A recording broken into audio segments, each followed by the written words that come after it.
мынау әлемдік деңгейге шыққан команда. Неге соны кең көлемде елдің ішінде неге дұрыстап айтып жеткізіп мынағыдай айтпасқа әлемдік деңгейге шыққан команда. Бұл командалық спорттың түрінен ол әлемдік бестікке шығу дейтін оңай нәрсе емес. Енді не істейміз? Қайырлы күн, құрметті көрермендер. Бүгін біздің студиямыздың қонағы Баукен келіп отыр. Бауыржан Бақытұлы Тақауов, пара волейболдан Қазақстан Республикасының ұлттық құраманың бас бапкері, Қазақстан Республикасының еңбек сіңірген жаттықтырушысы, халықаралық дәрежедегі спорт шебері, құрмет орденінің иегері. Бауке, қош келдіңіз. Пара волейболдан ұлттық құрама туралы айтатын болсақ, бұл құрама алғаш рет әлем кубогында өткен жылы биіктен көрініп қола жүлдені иеленді. Сол өткен жылы ең бірінші рет тұңғыш Қазақстан тарихында Азия чемпионатын жеңген болатын. Солай емес пе? Иә.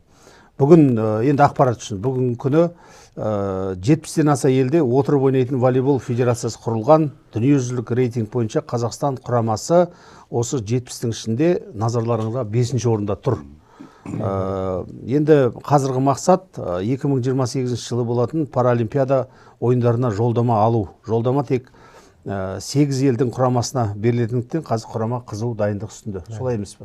Біздің қатардағы азаматтарымыз ғана емес, бүгінде әртүрлі тағдыр тәлкегіне түскен біздің азаматтарымыз, өзіңіз басқарып отырған осы құраманың азаматтары, ың-шыңсыз, у-шусыз жаңағы елімізге осындай биік, елімізді биік жетістікке көрсетіп, осындай еліміздің алтын медальдар сыйлап, еліміздің атағын әлемдік деңгейде көтеріп жүр.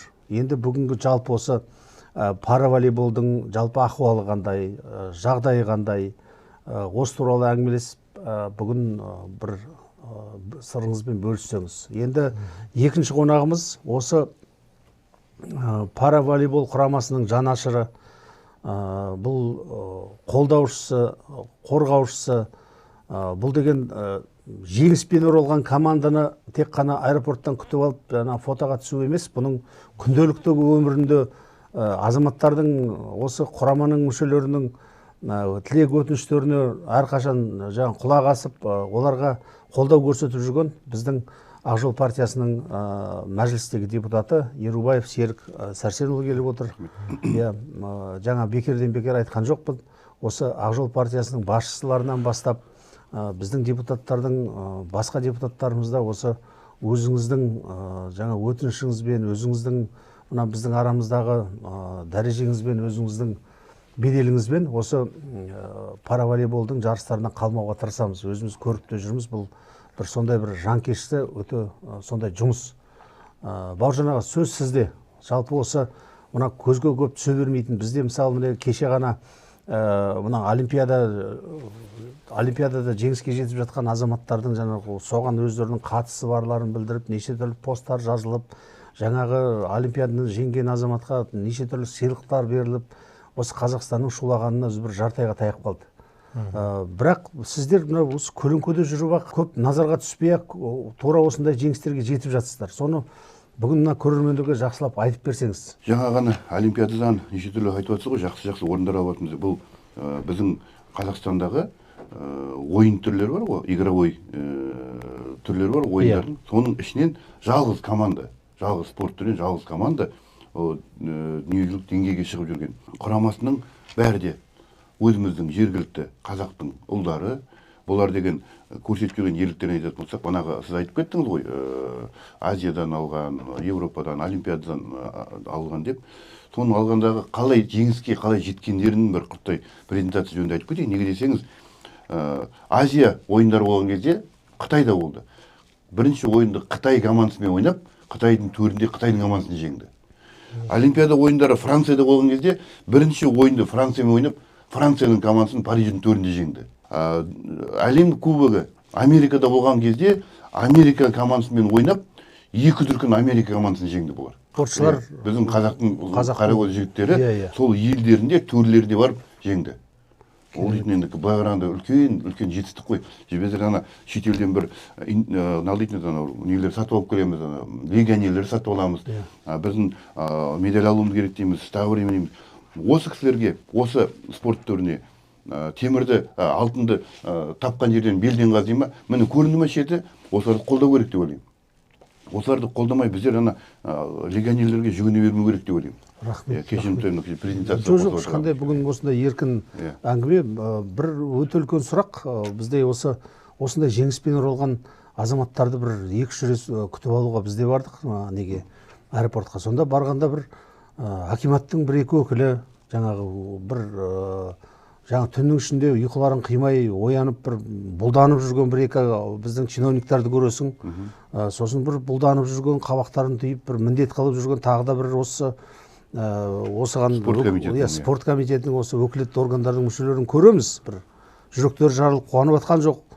Осы мәселенің барлығын Бауке өзіңіз айта кетсеңіз, оны біздегі жаңағы тырқ еткен медальды шуылдап, аспандатып, шуылдап кететін біздің СМИ қайда қалды? Біздің азаматтарымыз қайда? Біздің билік қайда? Біздің өкілетті органдар қайда? Сіздерді қолдарына көтеретін. Сол туралы айта кетсеңіз. Ассалаумағалейкум, баршаңызға көп рахмет. Бүгін осындай подкаст ұйымдастырып шақырып жатқандарыңызға. Енді мына Ақжол партиясының офисінде осы жерде кездесу ұйымдастырып жатыр. Мен өзім де сол Ақжол партиясының мүшесімін. Командамда ұлттық құраманың 90% сол Ақжол партиясының мүшесі. Енді біздің осы паралимпиадалық спорттың түрі, соның ішінде жаңа Сәкен айтып өткен командалық ойынның түрінен, осы спорттың түрінен осы параволейбол. Сол осы 10 жылдан астам уақыт жаттықтырамын, бас жаттықтырушы қызметін атқарамын. Кезінде менің алдымда да негізі осы параволейбол спорты 80-ші жылдардың аяғында ауған соғыстың жаңағыдай ардагерлердің арасынан құрылған. Негізі әлемде бұл 56 жыл Голландияда құрылған болатын. Енді сол кезде ұлттық құраманы өзіміздің ұстазымыз Жәнібек Нығметлі Сауранбаев жаттықтырды. Сол 89-дан 99 жылға дейін әлемге әйгілі атақты волейболшы. Сол кісі 10 жыл жаттықтырды ұлттық құраманы. Ол кезде 94-ші және 98-ші жылдары Азия ойындарының жеңімпазы болды Қазақстан командасы. Азия ойындарының, бірақ Азия чемпионатының тек былтырғы жылы бірінші рет болды жеңімпазы.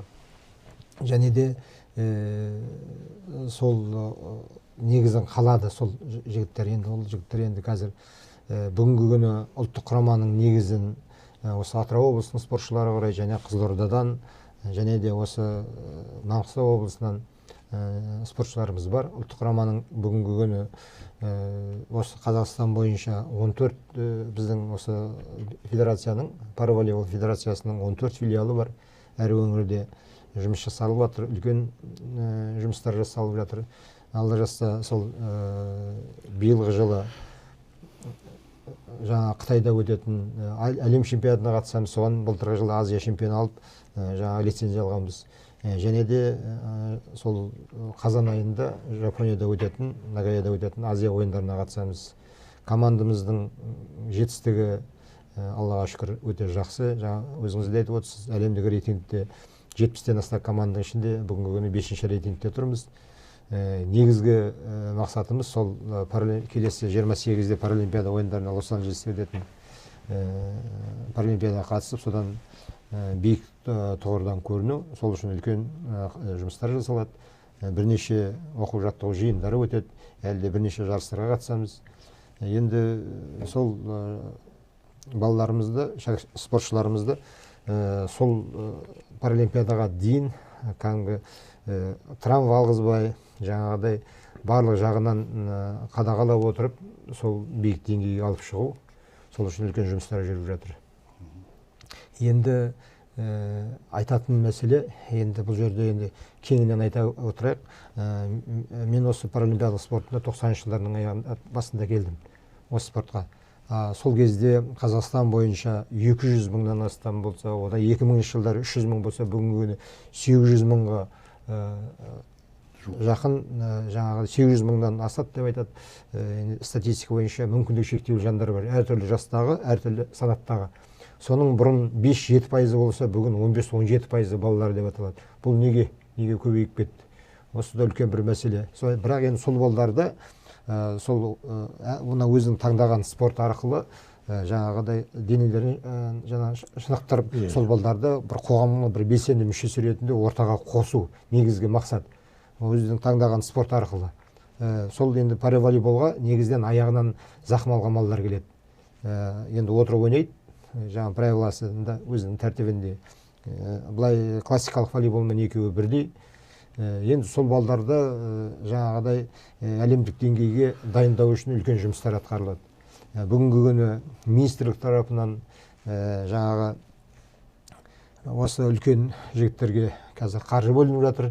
Алла жазса, сол жаңағыда бірақ насихаттау мәселесі, жаңа өзіңіз айтып отырсыз, насихаттау осы паралимпиада спортының түрі, насихаттау мәселесі мен төмен деп айта аламын. Жаңа паралимпиадалық спорттың түрі болғасын ба білмеймін, оны енді көрген жерімде айтып жүремін. Сол осы мына жаңа 15-17% балалар деп отыр. Сол балдарды әр түрлі өзінің таңдаған спортына алып келіп, сол балдарды дайындайтын болса, солардың денсаулығын нығайтуға бір үлесімізді қоссақ, өзіміз үшін, мен өзім үшін бір үлкен бір не деп сауап деп түсінемін, шындығын айтқанда. Енді әр адам баласымыз ғой, сондықтан сондай өзіміздің осы Қазақстанның, қазақтың балалары енді қазір бүгінгі күні сондай балаларға жағдай әртүрлі салада, енді ол спорт арқылы денсаулығын нығайтып алса, өзінің бір таңдаған әйтеуір мамандығының иесі бола алады ғой. Сол мақсатта жұмыстар атқарылып жатыр. Енді біздің сол волейболға келетін болсақ, өткен жылы бірінші рет Азия чемпионы атанды Қытай елінде, және де Америкада өткен әлем кубогында қола жүлдегер атанды. Сол жігіттер енді өздерінің сол жаңа шеберліктерін шыңдап, бүгінгі күні биік дәрежеге көтеріліп келе жатыр. Жаңа дұрыс айттыңыз, бізде қазір қай сала болмасын, бокс бекен, болмаса мына олимпиада түрлері, өткенде олимпиададан бізде жеңістер болды, алтындар болды, иә. Сонда мына дәстүрлі спортшыларымыз келген кезде барлығы жаңағы жалбаңдап, акиматтан бастап, тіптен аэропорттан жүретін орын бермей, тіптен блогерлердің барлығы қосылып, өзінің жаңағы спортшыларға деген жақындығын білдіріп, мен сөйтіп едім, мен жаңа коньки алып беріп едім, біреуге үйтіп едім деп адамдардың бәрі жарыса жазып сөйтіп жатады. Сонда бұл жерде мына сіз басқарып отырған құрама келген кезде, мен жаңа тағы да айтайын, өзімде 2-3 рет куә болдым. Бір мынандай, ол не нәрсе сонда, адамдар көңілсіздеу, бір жаңағы қысылатындай ма, адамдар бір түрлі сондай сезіммен тұрады. Бұл не нәрсе? Бұл керісінше мына 12 мүшесі сау азаматтардың өздері бұл жерде жаңа бұл өмірді сынып кетіп жатқан кезде жаңағы тағдырдың осындай жаңа сынағына төтеп беріп, елді жігерлендіріп, спортқа қатысып, жеңіс алып келіп жатқан азаматтарды біз деген осы ел болып деген шуылдап қарсы алуымыз керек қой негізі. Бұл бір сұрақ. Екінші, жалпы мына сіздердің спортшыларыңыз қазір қалай тұрақты жұмыс істей ме? Олардың мына күнделікті әлеуметтік түсінікті жеңіспен оралған кездегі жігіттердің жағдайы белгілі. Ол жеңіспен оралған кездегі біздің өкілетті органдарында жүріс-тұрысы белгілі. Ал енді күнделікті өмір қазір. Күнделікті өмірде жаттығу керек, өмір сүру керек. Кәдімгі қатардағы адамдар сияқты әртүрлі әлеуметтік, тұрмыстық мәселелер бар. Осылар қалай шешіліп жатыр? Бұл азаматтар қайда жұмыс істейді қазір? Жалақылары қандай? Мына жаттығу мәселесі қандай? Осыған жеткілікті көңіл бөлініп жатыр ма? Мен енді бұл жөнінде айтайын, бұл енді біздер осы мәселені 90-шы жылдар өзіміз ұлттық құрамада ойнадық. Енді ол кезде енді Қазақстанның дамуы енді басталды ғой сол уақытта. Ол кезде енді шындығы керек, жаңа жігіттерге жағдай жасау өте төмен жағдайда болды. Бүгінгі күні Атырау облысында жаңа сөзінің басында айтқан ұлттық құраманың негізі Атырау облысының спортшылары құрайды деп. Атырау облысында сол біздің спортшыларға облыстық әкімдіктен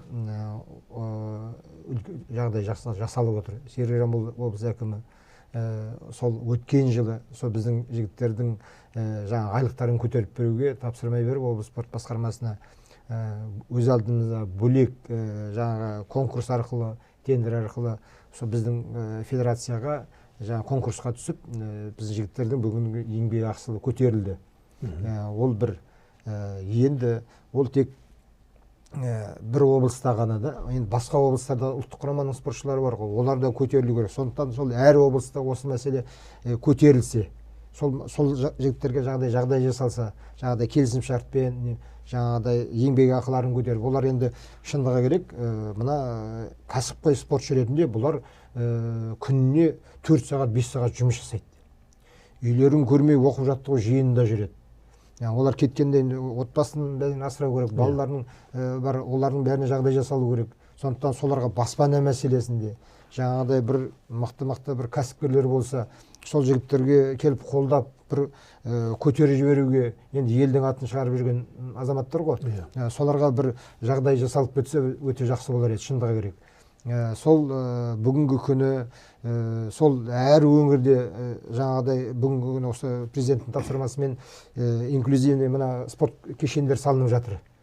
Сол спорт кешендері әр өңірде жаңа салынып, сол осы паралимпиадалық спорттың түрлері мына мүмкіндігі шектеулі жандарға жағдай жасалса, ол елдің мерейі, шынын айтқанда өте елдің имиджі. Сол балаларға жасалып, сол балаларға жан-жақты қамқорлық жасалып отырса керемет. Соның ішінде осы мен өзім спорт волейболшыларым жөнінде айтайын, параволейболшылар. Бұлар енді әлемдік деңгейге шыққан команда.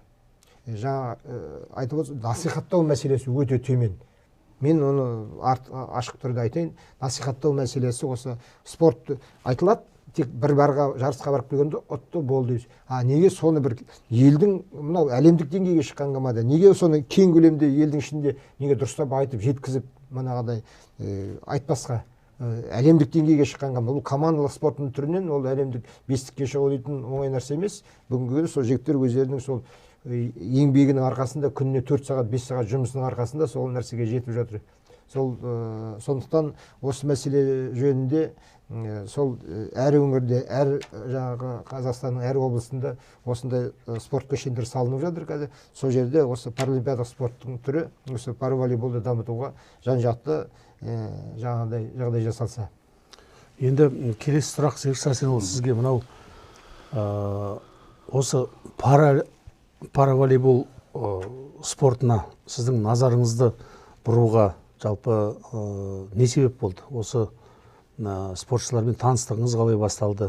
Енді тек бүгін ғана емес қой, Сәрсенұлы, бұл спортты қолдаушы жүргеніңізге біраз жылдардың жүзі болды.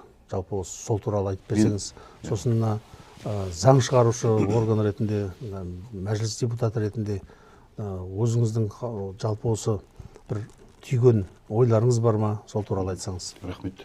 Мынау менде көкейтесті сұрақ қой. Мен параволейболдан, пара спорттан бұрын былай да спортқа өзім жанашырмын. Ішінде жүрдім, достарымыз да көп. Өзім жеке жеткен жетістігім болмаса да, мен осы спорттың бір жанашырмын. Соның ішінде Баукеңмен біздердің достығымыз бар. Сосын бұлардың жетістіктеріне көріп, таңсанып, өзім келіп осы параволейболмен кіріп қызықтым. Қызығушылық білдірді, соны қарап жүргеннен бүгінгі уақытта кеше, осы күні кеше өткен аптаның ішінде өңірлерді арладық қой. Өңірлерді аралағанда мен сол Атырау қаласында мүгедектігі бар спорт мектебі, солай айтылады ғой, сол оның ішінде дейтін 17 түрі бар. Спорт клубы 17 түрі бар спорттың. Бойчы дейді, тағы көп деген негізі бар ғой. Берік Сәлімжанұлы, бәке, бұл осы пара спортты насихаттай отырып, біздер тіпті адамдарға өмір сүруге деген, басқа адамдардың да өмір сүруге деген құлшынысын күшейтуге болады. Мен өз қарауысым солай ойлаймын. Неге десеңіз, мен сол бұрын кезде пара спортпен айналысатын адамдарға жасыратын жоқ, бір түрлі аяушылықпен қарайтын едім. Мен бүгінгі күні Баукеңнің арқасында олардың ортасында жүргенмін. Отырып алып, бұлармен суретке түсемін, кәдімгідей ат жөнін білемін, кімнің қандай жанұясы бар екенін, олармен кәдімгідей бірге жүрмін да. Ана аутизмі бар спортшылар біртүрлі біреулер ол сені түсінбейді деп ойлайды, сені естіп тұрған жоқ деп ойлайды. Жоқ, олардың да кәдімгідей сезімдері бар. Сені көргенде қуанып, кім саған қандай көзбен қарап тұрғанын көріп тұрады. Жаңа Баукең бір сөзін айтып жатыр ғой, спортшыларымыздың травма алып қалмауына бір назар аударам деп.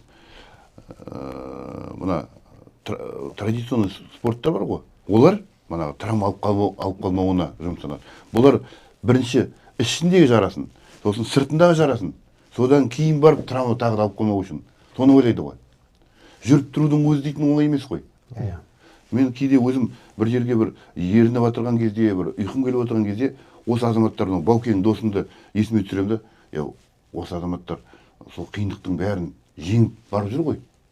Бізге не жатсыз деген сияқты айтып тұрмын ғой. Насихаттайтын болса, бүкіл біздің Қазақстанның азаматтарына осындай бір мотивация беретін еді деп ойлаймын да. Соның ішінде мынаға осындай жағдайға душар болған, жаңа айтып отырмық қой, 800 мың адамдай бар екен бүгінгі күні Қазақстанда мүгедектігі бар адамдар дейміз ғой. 800 мыңға жуық екен. Сол адамдардың өздерінің үмітін оятады. Өздері кейбіреулері түңілгеннен бұл дүниеде керек емес па деген сияқты ойлар келеді ғой.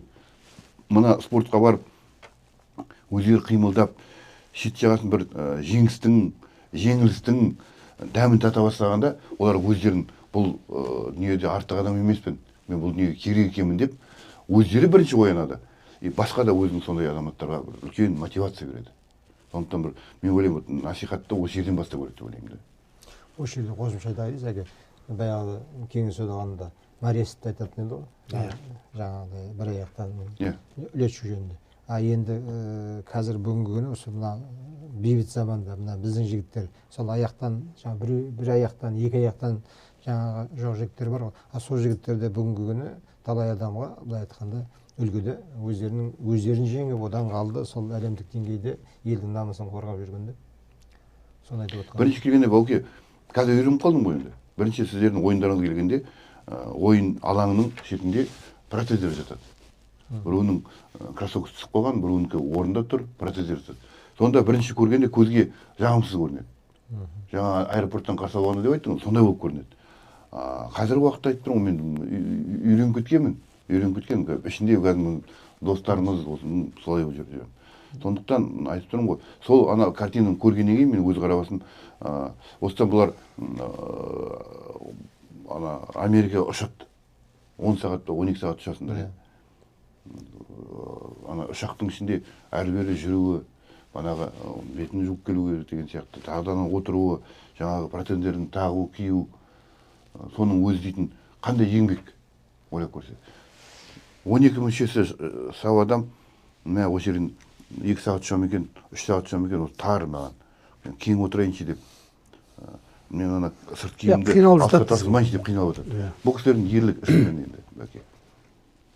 Енді Бауке, мына бүгінгі мына ғылымдағы жетістіктер, бүгінгі техникалық жетістіктер, жаңа әңгімеңізде айтып отырсыз, бүгін 2 аяқ жоқ адам жаңа ұзындыққа секіруден неше метрге секірді дедіңіз? 7-20 деп отырсыз. Сондай енді бүгінгі техникалық мүмкіндіктер, жалпы бүгінгі инновацияның мүмкіндігі шексіз ғой. Жалпы осы мәселе төңірегінде қалай болып жатыр? Бүгінгі күні енді мен осы өзімде аяғым протез, және де осы шәкірттерімнің барлығы бір аяқтан, 2 аяқтан протездер ғой. Бүгінгі күні сол әр өңірде жергілікті бюджеттен жаңағы қаржы бөлінеді. Облыс әуезі арқылы, горсовет арқылы. Сол жігіттерге жаңағыдай аяқтарына протез салу мәселесінде. Бүгінгі күні әлемдік протездер бар, әлемдік дамыған мемлекеттерде, Жапониядан, Америкадан, Европадан келетін протездер бар. Сол протездерге жаңағыдай сұраныс беріп, сол протездерді Алматыда, және де Семейде, Петропавлда, жаңағыдай әр өңірде протезный завод пен мастерскойлар бар.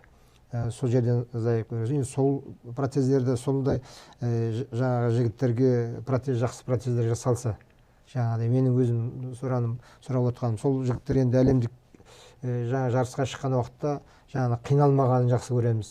Аяқтарына бүгінгі ыңғайлы болғаны, жаңағыдай силиконовый протездер бар, аяғын қажамайды, соны киіп алады да, чехолдарын, сосын протезбен еркін жүреді. Кейбіреулер жүгіріп жатыр, жаңа өзіңіз айтып отырсыз, сол мына әлемдік бір аяқ протезбен күні кеше осы жаңа бір европалық спортшы ұзындыққа секіруден 7-23-ке секіріп тұр. Ол дейтін керемет емес пе? Бір аяқпен. Жаңа бір аяғы протез жүгіріп келеді де секіреді ұзындыққа. Ол дейтін өте жоғарғы деңгейде. Мен жігіттермен дос болғаннан тек қана болған емес. Команданың ішінде отырып әңгіме айтамыз, шай ішеміз кейде отырып. Бұлардың мана протездері, мана айтып отырған, жаңағы өздерінің деңгейіндегі басқа елдің спортшыларымен салыстырғанда бір налдеп өтетін бір даладан тауып алған сияқты деп айтуға бола ма, бір басқа жақтан бір третий мирдан келіп отырған сияқты сондай протездер. Қазіргі уақытта дейтін ыңғайлы, жаңа бұлардың дейтін мен көргенде протездер қажап жара болып қалады. Ол ойнаған, бұл ана протезбен жүреді ғой, Америкаға бару үшін сол протезді киіп алып барады ғой. Сіз өзіңіз білесіз ғой, нені ер тоқымды дұрыс емес салса қалай болатынын. Сол ер тоқымның жақсы арқаға батпайтын болады ғой. Сол сияқты протездердің сондай болады.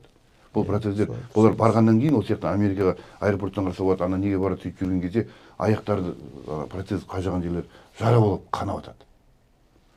Сол аурумен бар, ауырып тұрған жермен бар ойнайды олар. Мына қажап жара болып қалған дейтін бір күн ішінде жазылып кетпейді ғой, келесі күні ойнау керек қой олар. Сол сияқты жаңағына ақшасын анаяққа мынаяққа шашып отырған кәсіпкерлеріміз, манағы біздің тіпті спорт комитеттері, спорт манағы нелерін айтам, министрлігін айтам, осы кісілердің сол жағынан да қарау керек. Тек дайындық емес, тек дайындық олар процессіз отырады ғой. Өте маңызды нәрсе, жаңағы протездерді бар ғой, шынымен де. Дұрыс айтасыз. Анау 2010 жылы Америкада әлем чемпионаты өтті. Біз ол кезде А дивизионда болған жоқпыз, Б дивизионда. Сонда Б дивизионда жеңімпаз атады. Біз Атыраудан сол команда шықты да ұшып кеттік, через Европа бардық. Сонда жаңа сол жерде жүргенде аяғымызды қажатып алып, жаңағыдай. Енді жаңа протез енді қажады десе. Барғаннан кейін шақырмаймыз, скорый шақырмаймыз ба жаңа жедел жәрдем. Келіп тұр, докторы бар, 3-4 несі бар, үлкен. Бүткіл барлық жағдай. Сол 2010 жылдары да, одан да 15 жыл өтті. Қай елде? Америкада болғанын айтып отқан. Европада тосын жай. Сосын команда шыққан уақытта, әрбір команда шыққан уақытта бүткіл барлық жағдаймен шығады. Жаңа врачы да, массажист да, бүткіл медициналық жаңағыдай нелерімен түгел. Әрбір жарысқа шыққанда бүткіл барлық жағдай жасалып шығады. Осындай мәселелерде міндетті түрде керек. Даже шынында керек, осы алдағы уақытта көтеріліп жатыр. Өңірлерде даже физкультурный диспансер де жоқ бүгінгі күні. Әр облыста болу керек, міндетті. Облыс спорт басқармасы бар ма? Значит, дәстүрлі волейбол ойнайтын бір жігіттің аяғы жара болып ойнап көрсінші. Аяғы жара болып. Қажап тастаған, мен бүгін ойнай алмаймын, аяғым қажап қалды. Бұлардың бәрін қажап жатыр. Сол мәселеде енді протез, жақсы протездер салынып, міндетті түрде ол салыну керек. Ол жігіттерге ол үлкен вопрос, ол да үлкен сұрақ. Ол неге ол елдің намысын қорғап жүрген азаматтарға міндетті түрде әлемдік деңгейге шыққанша ол жаңағыдай біріншіден қаржы мәселесі, айлық мәселесі дұрыс көтерілу керек. Және де жаңағы екінші осы мына бүгінгі күні өзі аяқпен сол протезбен жүріп жүрмей, протездері ыңғайлы болу керек. Дискриминация деп былай айтуға Берік Сәлімжанович. Міне, бұл кісілер мысалға Азиядан бірінші орын алып кетті. Қазақстанның туы көтерілді, әнұраны ойнады, мынаяқтан тұрдық, бәріміз көрдік, мақтандық, айқайладық. Тап сондай болып дәстүрлі волейбол жете алған жоқ әлі. Жетіп атса, екеуінің алатын жалақылары екі түрлі. Бұлар сонда қандай кемшілік жіберді. Жаңағы қиындықтардың бәрін жеңіп барып жетіп тұр ғой. Сонда екеуінің жалақысы да бөлек. Алатын сыйақысын теңестірген сияқты, Сыйақы теңестірілді. Сыйақы теңестірілді, жалақы теңестірілді. Мына волейболистердікін енді қазір алдағы уақытта мына осы күні кеше спорт министрлігінен жаңағы бұйрықпен бүткіл бізді параволейбол федерациясы, пляжный волейбол, жаңа ардагерлер волейболы бар, классикалық волейбол, бәрін біріктіріп ұлттық волейбол федерациясы болып құрылды күні кеше. Енді бүгінгі күні сол президентіміз бүгінгі күні қаржы министрі Такиев Мәди Төрешұлы жаңа құрылған федерацияның жалпыұлттық волейбол ол федерациясының бұрын классикалық волейболдың президенті болды. президенті Енді болды. қазір енді единый федерация қылып, бір федерация қылып жатыр бәрін. Ұлттық волейбол федерациясы қылып. Бәрін енді қосып осы жатыр. жаңалықтан сіздер ұтасыздар ма? Енді айтайын, сол біздің жаңа президентіміз бұрын параволейбол президентіміз осы Сәкендердің әріптесі Тұрғанов Дүйсенбай Нұрбайұлы. Ол кісі енді жаңа ана кісі президент қазір. Ұлттық волейбол федерациясының. Енді осы федерацияны күні кеше қосылып жатыр. Арман Хабесов деген жаңа азамат, қазір вице-президент. Солмен күні кеше командамен кездесу болды. Енді біз осы мәселені ол кісіге де қойып айттық. Жігіттердің айлығын көтеру мәселесінде. Ұлттық құраманың спортшысы ретінде алатындары 300 мыңнан астам айлықтары. Жігіттердің. Ол енді классика қанша алады? Оны классикалықты білмеймін. Мен командалық ойынның үстінде волейболист, футболисттер мен хоккеистердікін айтайын. Хоккеистердікі тіпті 10-12 миллион деп естіп жатамыз әлеуметтік желіде, жаңағыда жазып жатады. Футболистердікі де сондай. Неге волейболистердікі олай болуға тиісті емес? Әлемдік деңгейде жүрген. Сондықтан енді осыны бәрі осы передачаны естіп отырып, ол нәрсеге де келетін болармыз бұйырса сайын. Ықпал болатын шығар енді. Енді Бауке, мына менің бір сұрақ, мүмкін көпшіліктің де көкейіндегі сұрақ шығар. Бүгінгі президент қылып біз сайлаймыз, иә? Әр федерация, мысалы волейбол, жаңадан құрылған ұлттық волейбол құрамасының федерацияның президенті бүгін министр Такиев дедіңіз, иә? Күні кеше министр жаңа қосылып жатыр. Ол министрдің бұл параволейболдан басқа да жұмыстары көп қой. Бүгінгі экономикалық ахуалды қарайтын болсақ, бүгінгі жағдайды қарайтын болсақ, ол министрдің тіптен бұл спортқа бұрылатын мүмкіншілігі де жоқ. Жалпы осы тағайындау кезінде осы кісілер жаңағы өздерінің функционалдық қызметін атқара ма жалпы? Жалпы қандай критериймен сайланады осы кісілер? Онысын енді біз енді күні кеше қосылып жатыр, енді оны алдағы уақытта көреміз. Мысалы кәсіпкер азаматтарды түсінем. Мысалы ана жаңағы теннис, үлкен теннис дейді, соның басында тұрған біздің кәсіпкер жаңағы азаматтар, олар түсінем. Олардың өмірде жетістікке жетіп, бизнесте жетістікке енді келіп осындай жаңағы меценаттық жолға түскен. Мысалы бүгінгі бұл министрдің волейболдан басқа меніңше жұмысы жеткілікті сияқты бүгін. Жеткілікті болар, енді ол түсінікті нәрсе ғой. Біз ол кісімен әлі кездескен жоқпыз. Күні кеше де қосылып жатыр. Бірінші орынбасарымен жаңағы кездестік. Күні кеше команда өзіміздің жаңағы сұрақтарымызды, жаңағы өзімізге көкейіміздегі негізгі мәселелерімізді бәрін айттық. Оның бәрін алдағы әлем чемпионаты, Азия ойындары алдағы уақытта міндетті түрде бәрін соны шешуге тырысамыз деп айтты. Енді оны уақыт көрсетеді бәрін. Енді алла жазса. Менің айтып отқаным, осы мына волейбол арқылы, мына параволейбол арқылы спортшыларым жетіп жатыр ма? Осыларға жаңағыдай бір жан-жақты жағдай жасау. Жаңағыдай баспанасыз жүрген азаматтар бар. Баспанасы сол жігіттерге кейбір жігіттер өзі 40-тан келді, спорттық карьерасын аяқтайды. Ол осы біріншіден бала кезінен аяқтан травма алған балалар бар, 7-8 жасында одан келді. Сол енді осы 15 жыл осы спортқа арнады. Қазақстанда жеңімпаз бірнеше дүркін, Азия чемпионатының жеңімпазы болды, Азия ойындарының жеңімпазы болды, әлемдік кубоның жеңімпаздары болды. Жаттықтырушыға көшіп жатыр. Иманғалиев Расул деген бір шәкірті былтыр жылы ауысты. Екеуі көшіп жатыр. Екеуі көшіп жатыр. Сол жігіттерге енді спорттық карьерасын аяқтап жатыр ма? Ол жігіттерге бір жаңағыдай бір пәтер мәселесінде жаңағыдай кішкене бір қолдау болса, әлеуметтік қолдау болса, сол ғой айтып отқан. Оның бәрі де жігіттерде қазір міне бүгінгі күні 30-дан асты, кейбіреуі 40-тан асып жатыр. Спорттық карьерасын бітіргеннен кейін олар жаттықтырушы болар. Оның бәрі бірдей жаттықтырушы болып кетпес. Бірақ осы спортта елдің намысын қорғауға өздерінің үлесін қосты. Соларға бір осы спорттан кеткен жағдайда бір жағдай жасалып қалса деген мағынада айтып отқаным да. Дұрыс айтасыз, кәсіп керек дейсіз ғой. Бала-шағаны асырау керек. Кәсіп керек.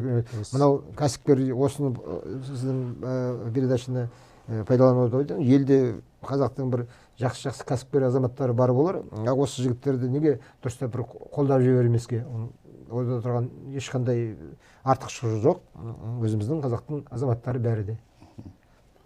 Рахмет Бауыржан Бақтылы, мынау уақытыңызды бөліп, осында біздің алаңымызға келіп Ақжолдың осылай ойыңызбен бөліскеніңізге. Енді Серік Сәрсенұлы, міне құлағыңызға алтын сырға.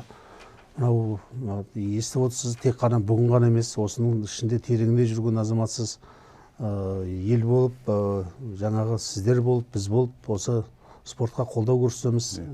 Тілегіміз сәттілік сіздерге. Сәттілік, табыс, ақ жол тілейміз. Көп рахмет сіздерге. Рахмет сіздерге көп. Енді не істейміз?